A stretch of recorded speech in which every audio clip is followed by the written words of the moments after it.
మన క్రైస్తవ సమాజంలో కూడా చర్చిలు కట్టడం కూడా ఎలా అయిపోయింది తెలుసా అండి? ఈ మధ్యకాలంలో వాళ్ళ చర్చి ఎంత హైట్ ఉందో చూడండి రా అంటాడు. అంతే మంది అంతకంటే ఒక అడుగు ఎక్కువ ఉండాలి. అది ఎంత పొడవున్నా పర్వాలేదు, కానీ ఎత్తు మాత్రం ఇలా వెళ్ళిపోవాలి పైకి, అంతే ఇలా నిలబడాలి పైకి. అంటే పోటీ, ఎందులో పోటీ?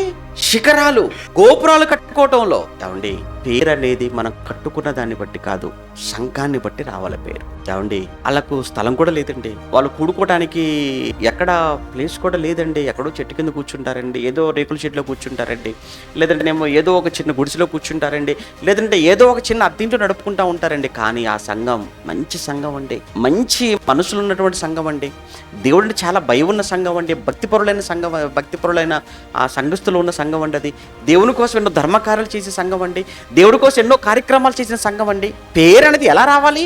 నువ్వు కట్టుకున్న దాన్ని బట్టి కాదు పేరు, నువ్వు చేసిన దాన్ని బట్టి రావాలి. సంఘానికి ఉండాలి సాక్ష్యం,